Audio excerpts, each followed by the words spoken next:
Pose with the fans. Pose with the pose with the pose with the fans.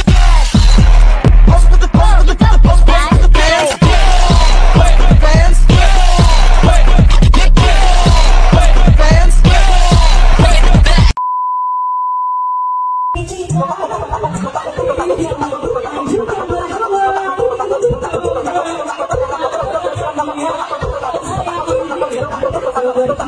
Baik, yang pertama saya akan menjelaskan materi mengenai grafik method.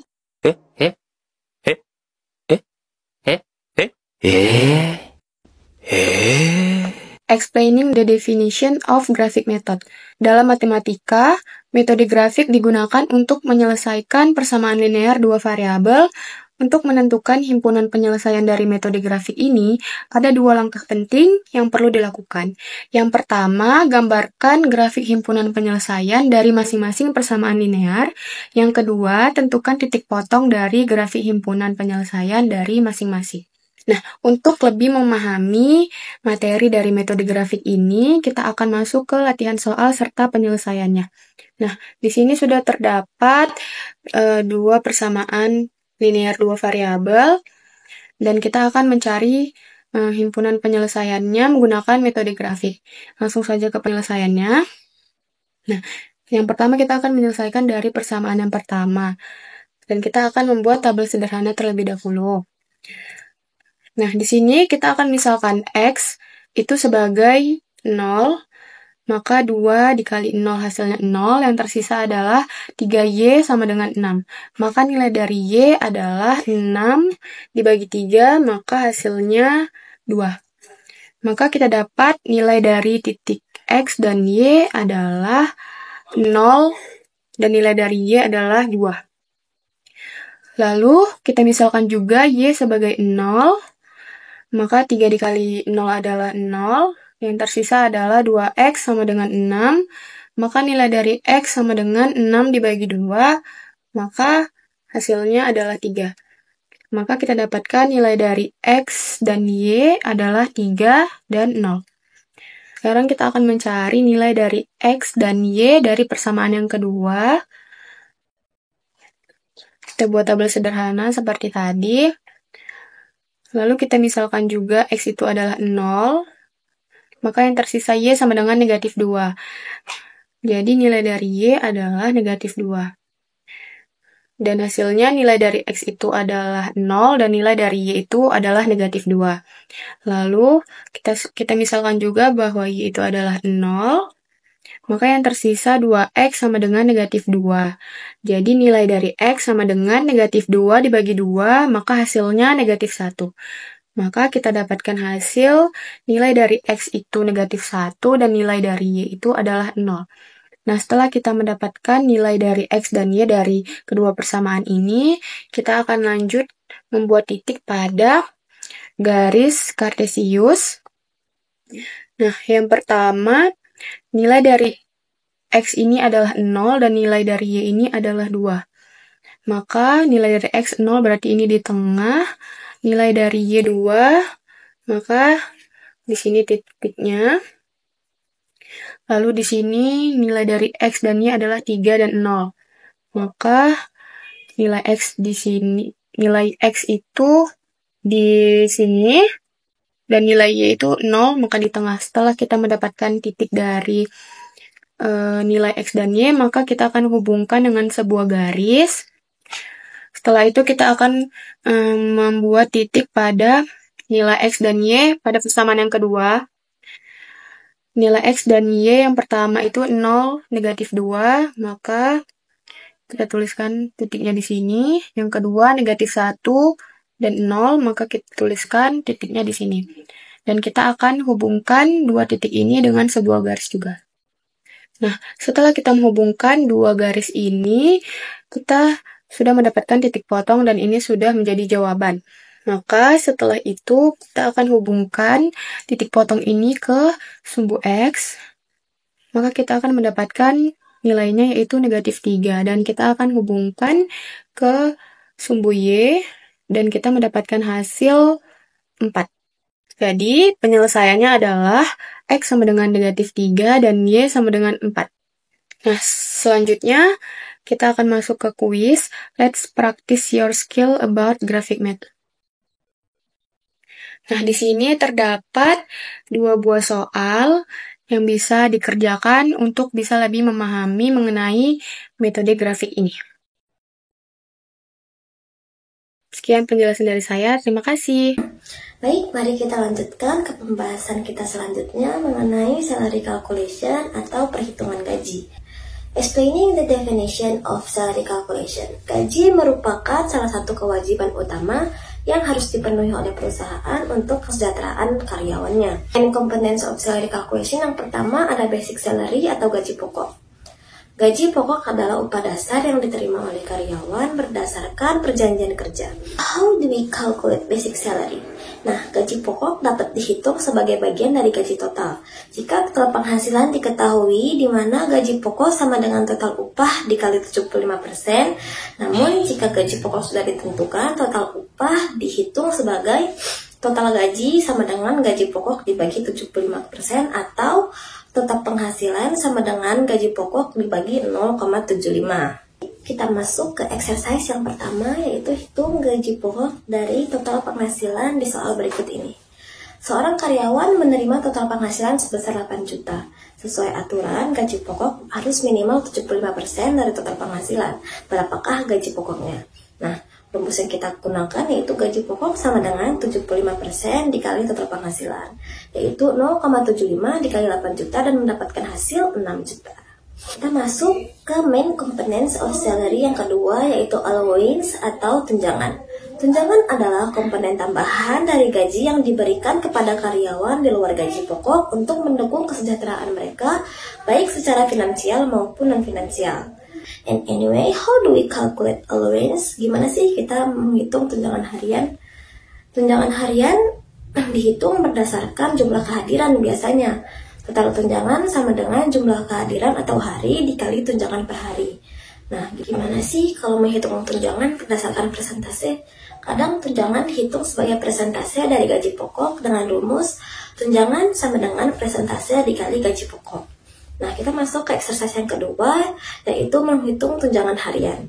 Seorang karyawan mendapatkan tunjangan makan sebesar 50.000 per hari dan dalam 1 bulan, ia bekerja selama 22 hari. Berapakah total tunjangan makannya? Nah, biasanya nih kita menghitung dengan menggunakan rumus total tunjangan sama dengan jumlah kehadiran dikali tunjangan per hari, yaitu 22 hari dikali 50.000 dan mendapatkan hasil 1 juta rupiah. Kita masuk ke main component of salary yang ketiga, yaitu salary deduction atau potongan gaji. Potongan gaji adalah pengurangan dari penghasilan bruto karyawan yang dilakukan perusahaan sesuai peraturan atau kebijakan yang berlaku. Potongan ini dapat bersifat wajib atau sukarela sesuai dengan kesepakatan antara karyawan dan perusahaan. And how do we calculation salary reduction anyway? Nah, rumus umum yang sering digunakan tuh gaji bersih sama dengan gaji bruto dikurang total potongan, di mana gaji bruto sama dengan gaji pokok ditambah tunjangan tetap ditambah tunjangan tidak tetap. Nah, total potongan tuh sama dengan potongan wajib ditambah potongan tidak wajib. Potongan wajib tuh biasanya kayak potongan JHT yang 2% dikali gaji pokok, atau potongan JP sama dengan 1% dikali gaji pokok. Kita masuk ke selanjutnya, yaitu potongan kehadiran, di mana potongan kehadiran tuh gaji pokok dibagi jumlah hari kerja dikali jumlah hari tidak hadir. Atau potongan yang lainnya seperti potongan keterlambatan, di mana gaji pokok dibagi jumlah jam kerja bulanan dikali total jam keterlambatan. Atau potongan pinjaman karyawan misalnya, yaitu total pinjaman dibagi jumlah cicilan. Oke. Baik, kita masuk ke exercise yang selanjutnya. Gimana sih cara kita menghitung potongan gaji? Nah, seperti soal di atas, seorang karyawan memiliki gaji pokok 5 juta dengan jumlah hari kerja efektif 20 hari dalam 1 bulan. Karyawan tidak hadir selama 3 hari tanpa izin. Hitunglah potongan karena ketidakhadiran karyawan tersebut. Nah, penyelesaiannya dapat kita lihat, yaitu gaji pokok dibagi jumlah hari kerja dikali jumlah tidak hadir, sama dengan 5 juta dibagi 20 dikali 3, yaitu 250.000 dikali 3 yang hasilnya 750.000 potongan. Nah, jadi karyawan tersebut tuh kena potong 750.000 teman-teman. Nah, alright, it's time to quiz. Let's practice your skill about salary calculation. Kita mulai dari 2 soal berikut ini. Di sini saya akan membahas materi mengenai komisi. Yang pertama kita akan membahas mengenai definisi daripada komisi. Komisi adalah jumlah pembayaran yang diterima oleh seseorang untuk menjual barang atau jasa yang sering dinyatakan sebagai presentasi dari harga penjualan barang atau jasa. Karena kita menghitung komisi, jadi komisi dapat dihitung dengan mengalihkan total pendapatan penjualan dengan tarif komisi dinyatakan dalam bentuk desimal. Di sini ada istilah K, yaitu sebagai jumlah komisi yang diterima, kemudian X% sama dengan tarif komisi dalam bentuk presentasi, dan yang ketiga adalah jumlah penjualan barang, yaitu disingkat dengan P. Di sini ada latihan 1, yaitu contohnya sebuah real estate menetapkan komisi sebesar 2% kepada semua agennya bila berhasil menjual produknya. Salah seorang agennya berhasil menjual produk sebagai berikut. Yang pertama, beliau menjual sebuah rumah seharga 50 juta. Kemudian beliau juga menjual sebidang tanah seharga 10 juta. Dan yang terakhir, beliau juga menjual sebuah ruko seharga 16 juta. Kita disuruh menghitung komisi. Berapakah jumlah komisi yang akan didapatkan oleh agen tersebut? Oh my god. Pertama yang kita lakukan yaitu menjumlahkan total penjualannya, yaitu kita akan menjumlahkan dari penjualan pertama, penjualan rumah seharga 50 juta, kemudian dijumlahkan dengan sebidang tanah seharga 10 juta, dan yang terakhir menjumlahkan sebuah ruko seharga 16 juta. Totalnya yaitu 76 juta. Kemudian kita akan menjumlahkan komisi yang akan diterima oleh agen tersebut. Kita akan menjumlahkan X% dikali dengan P, yaitu 2% dikali dengan 76 juta, totalnya yaitu 1.520. Jadi total komisi yang diterima oleh agen tersebut adalah 1.520.000. Latihan yang kedua yaitu Jenil menghasilkan $7 untuk setiap jam kerjanya dan komisi 5% untuk semua penjualan yang dilakukannya di toko sepatu. Minggu lalu Jenil bekerja 25 jam dan menjual sepatu senilai $750. Berapa banyak uang yang diperoleh Jenil minggu lalu? Gaji Jenil mencakup gaji pokok dan komisi atas total penjualan. Mari kita menghitung masing-masing bagiannya secara terpisah. Yang pertama yaitu gaji Jenil adalah jumlah jam kerja dikali gaji per jamnya. Di sini gaji Jenil adalah $7 dan jam kerja Jenil adalah 25 jam. Jadi totalnya 25 jam dikali 7 sama dengan 175. Jadi Jenil memperoleh gaji sebesar $175 per minggunya atau seminggu. Dan Jenil juga memperoleh komisi sebesar 5% untuk semua penjualan sepatu yang dilakukannya. Kita harus mengubah tingkat komisi sebesar 5% menjadi desimal untuk perhitungan ini. Oleh karena itu, komisi sebesar 5% akan menjadi 0,05 atau 5/100. Jadi total komisi yang akan diterimanya untuk minggu ini adalah total penjualannya dikali dengan persentase komisinya, yaitu $750 dikali 5% atau 0,05. Komisi yang akan diperoleh yaitu 37,50. Oleh karena itu, Jenil memperoleh komisi sebesar $37,50 untuk minggu ini. Kita perlu menggabungkan kedua bagian tersebut untuk menghitung total gaji Jenil untuk minggu ini. Berarti total gaji Jenil untuk minggu ini yaitu gaji ditambah dengan komisi. Gaji Jenil tadinya yaitu $175, kemudian ditambahkan dengan komisi yaitu $37,50. Total gaji tersebut sama dengan $212,5. Begitu juga seterusnya. Nah, teman-teman bisa mengerjakan kuis di bawah ini supaya teman-teman bisa lebih paham mengenai komisi. Sekian penjelasan saya ucapkan banyak terima kasih. Terus, di sini saya akan menjelaskan tentang sistem persamaan linear 3 variabel dengan metode substitusi. Metode substitusi untuk sistem persamaan linear 3 variabel adalah proses menyelesaikan persamaan dengan 3 variabel yang biasanya dilambangkan dengan variabel X, Y, dan Z dengan cara mengisolasi variabel dari satu persamaan dan kemudian mensubstitusikannya hasilnya ke persamaan lain. Nah, agar lebih mudah memahaminya, di sini saya akan menjelaskan dengan satu contoh soal. Nah, di dalam soal ini ada 3 persamaan. Nah, berapakah himpunan penyelesaian sistem persamaan linear 3 variabel di atas? Nah, untuk menyelesaikan ini, maka kita lihat dulu dari ketiga persamaan itu, mana persamaan yang paling sederhana.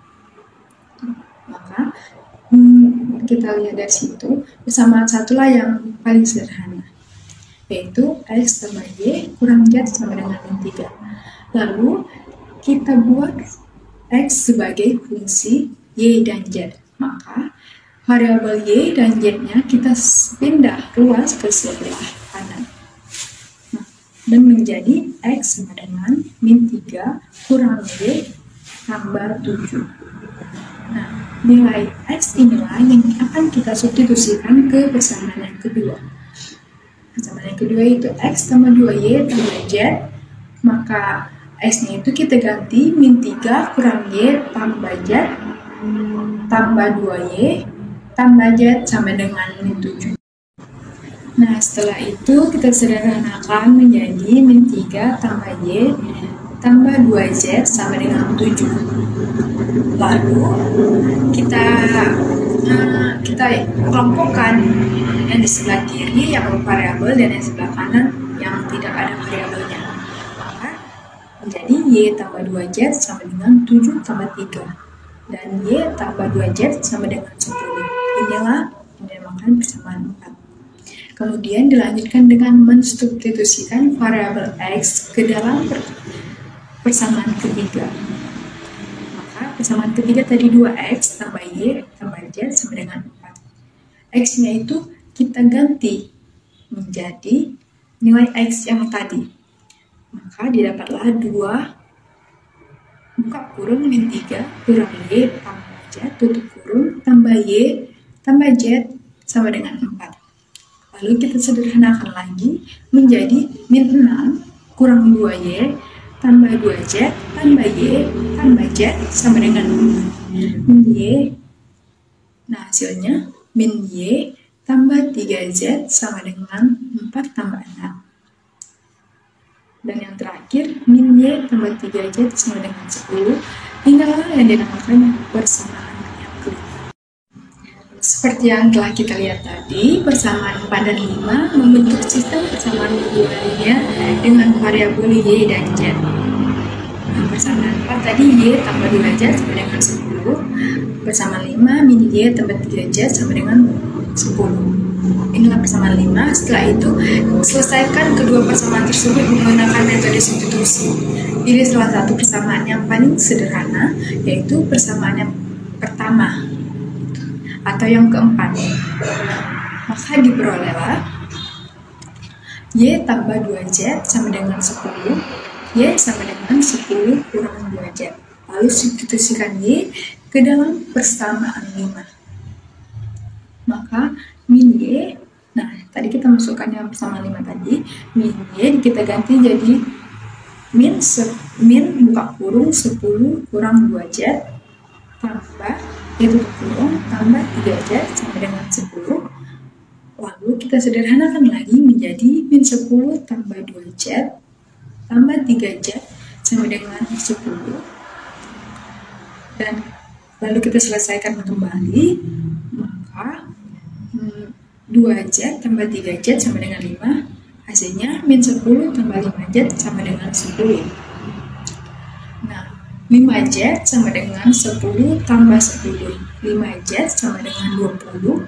Maka Z-nya adalah 20 dibagi 5 sama dengan 4. Selanjutnya, nilai disubstitusikan ke dalam satu persamaan linear dua variabel tadi, yakni persamaan 4 atau 5. Dengan begitu, hasil yang diperoleh ialah Y tambah 2Z sama dengan 10. Y tambah 2, Z-nya itu kita ganti Z di dia yang tadi yang hasilnya 4, maka Y tambah 2 kali 4 sama dengan 10. Y tambah 8 sama dengan 10. Y sama dengan 10 dikurang 8, hasilnya 2. Kemudian substitusikan nilai Y sama dengan 2 dan 4 ke salah satu persamaan 3 variabel. Misalnya, X tambah 2Y tambah Z sama dengan 7, sehingga memperoleh X tambah 2Y tambah Z sama dengan 7. X tambah 2, Y-nya kita ganti menjadi 2, maka X tambah 2 kali 2 tambah 4 sama dengan 7. X tambah 4 tambah 4 sama dengan 7. X tambah 8 sama dengan 7. Maka didapatlah nilai X sama dengan 7 kurang 8, yaitu hasilnya -1. Dengan demikian, berdasarkan metode substitusi di atas, temukanlah nilai dari X, Y, dan Z, sehingga himpunan penyelesaian dari sistem persamaan linear 3 variabel di atas adalah -1, 2, dan 4. Baiklah, sekian penjelasan dari saya. Nah, untuk membuat pengalaman Anda lebih baik lagi tentang metode substitusi dalam sistem persamaan 3 variabel ini, Anda bisa mengerjakan kuis yang telah saya berikan. Sekian dari saya, terima kasih. Baik, selanjutnya saya akan menjelaskan materi selanjutnya, yaitu elimination method atau metode eliminasi. Explaining the definition of elimination method. Metode eliminasi ialah metode yang digunakan untuk menghilangkan suatu nilai atau variabel dalam sistem persamaan linear untuk menemukan nilai dari variabel lainnya yang belum diketahui. Main component of elimination. Nah, sistem persamaan linear 3 variabel ini terdiri dari 3 persamaan yang masing-masing persamaan memiliki 3 variabel, misalnya X, Y, dan Z. Kita akan masuk ke latihan soal serta penyelesaiannya. Nah, di contoh soal ini terdapat 3 persamaan. Nah, kita langsung masuk ke penyelesaian. Kita boleh mengeliminasi variabel X ataupun variabel Y maupun variabel Z, kita pilih salah satu. Boleh bebas mau dari yang mana dulu, kita pilih yang paling mudah. Nah, di sini kita akan mengeliminasi variabel Z terlebih dahulu dengan menggunakan persamaan 1 dan persamaan 2. Nah, karena kita akan mengeliminasi variabel Z, kita lihat dulu tanda di depan variabel Z. Tanda yang di atas yaitu negatif dan yang di bawah positif. Karena tandanya berbeda dan angka di depan variabel Z pun sudah sama-sama 1, maka kita bisa langsung operasikannya, yaitu dengan cara ditambah. Maka bisa langsung kita tambahkan saja. Positif 3Y ditambah positif 2X hasilnya 5X. Negatif Y ditambah positif 2Y hasilnya Y. Negatif Z ditambah positif Z hasilnya habis. 6 ditambah 7 hasilnya 13. Maka kita peroleh hasil 5X ditambah Y sama dengan 13. Kita misalkan sebagai persamaan 4. Masih dengan mengeliminasi variabel Z, tetapi dengan persamaan yang berbeda. Yaitu kita akan menggunakan persamaan kedua dan persamaan ketiga. Nah, di sini angka di depan variabel Z masih berbeda. Yang di atas itu masih 1, sementara yang di bawah ini angkanya 2. Maka, jika angka di depan variabel yang ingin dieliminasi itu berbeda, maka kita tidak bisa langsung mengoperasikannya, tetapi kita akan mengkalikannya terlebih dahulu. Tetapi dengan cara disilang. Maka dikali satunya kita tulis di bawah. Dan yang di bawah ini angkanya 2, maka kita tulis di atas yaitu dikali 2. Maka bisa langsung kita kalikan. Karena angka di depan variabel Z sudah sama, maka kita bisa langsung mengoperasikannya dengan cara ditambah. Karena di sini tandanya berbeda ya, di atas positif dan di bawah negatif, maka kita bisa langsung mengoperasikannya dengan cara ditambah. Positif 4X ditambah X hasilnya 5X. Positif 4Y ditambah Y hasilnya 5Y. positif 2Z ditambah negatif 2Z hasilnya habis, 14 ditambah positif 9 hasilnya 5. Nah, karena di sini angkanya sama ya, sama-sama 5 semua, maka kita bisa langsung mengecilkannya saja, yaitu dengan cara sama-sama dibagi 5. 5 dibagi 5 kita peroleh hasilnya 1, atau bisa kita tulis saja X. Ini juga 5 dibagi 5 hasilnya 1, Y, kita tulis saja Y, dan ini 5 dibagi 5 hasilnya 1. Maka kita peroleh hasilnya X ditambah Y sama dengan 1, kita misalkan sebagai persamaan 5. Oke, kita akan mengeliminasi variabel Y selanjutnya. Oke, tetapi dengan menggunakan persamaan 4 dan persamaan 5. Nah, karena kita akan mengeliminasi variabel Y, kita lihat tanda di depan variabel Y, yaitu sama-sama positif. Seperti sesuai dengan standar, jika tanda di depan variabel yang ingin dieliminasi itu sama, maupun itu sama-sama negatif, maupun itu sama-sama positif, maka pengoperasiannya yaitu dikurang. Maka kita akan mengurangkan persamaan 4 dan 5. 5X dikurang X sama dengan 4X, Y dikurang Y hasilnya habis, 13 dikurang 1 hasilnya 12. Maka langsung kita hasilkan X sama dengan 12 dibagi 4, maka hasilnya X sama dengan 3. Maka kita akan mencari variabel selanjutnya, dan kita akan mengeliminasi variabel X dengan persamaan 4 dan 5. Nah, karena kita ingin mengeliminasi variabel X, kita lihat angka di depan variabel X. Nah, di sini angkanya masih berbeda. Maka seperti cara yang tadi, kita akan mengkalikannya secara silang. Yang di atas itu dikali 1 dan yang di bawah itu dikali 5. 5X dikali 1 hasilnya 5X, Y dikali 1 hasilnya Y, 13 dikali 1 hasilnya 13. X dikali 5 hasilnya 5X, Y dikali 5 hasilnya 5Y, dan 1 dikali 5 hasilnya 5. Nah, di sini sudah sama ya angka di depan X, dan tandanya pun sama-sama positif. Maka pengoperasiannya yaitu negatif. Maka bisa langsung kita hasilkan, positif 5X dikurang 5X itu habis, positif Y dikurang positif 5Y hasilnya negatif 4Y, 13 dikurang 5 hasilnya 8. Maka Y sama dengan 8 dibagi negatif 4, hasilnya kita dapat dari nilai Y adalah negatif 2. Lalu kita akan mengeliminasi variabel X dengan persamaan 2 dan 3 untuk mendapatkan nilai dari variabel Z. Karena kita ingin mengeliminasi variabel X, kita lihat angka di depan variabel X, di sini angkanya berbeda ya, maka kita akan kalikan terlebih dahulu.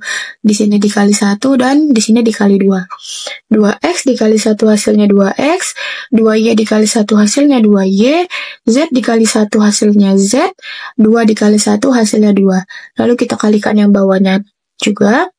X dikali 2 hasilnya 2X, Y dikali 2 hasilnya 2Y, negatif 2Z dikali 2 hasilnya negatif 4Z, negatif 9 dikali 2 hasilnya negatif 18. Nah, di sini angkanya sudah sama dan tandanya sama-sama positif, maka pengoperasiannya yaitu dikurang. Positif 2X dikurang positif 2Y hasilnya habis, positif 2Y dikurang 2Y hasilnya juga habis. Lalu positif Z dikurang negatif 4Z hasilnya 5Z. 2 dikurang negatif 18 hasilnya 25. Maka Z sama dengan 25 dibagi 5, maka kita peroleh nilai dari Z adalah 5. Maka himpunan penyelesaian dari ketiga variabel tersebut adalah 3, positif 2, dan 5. Sekarang kita masuk ke kuis. Di sini terdapat 2 soal. Kalian bisa memulai mengerjakan 2 soal ini.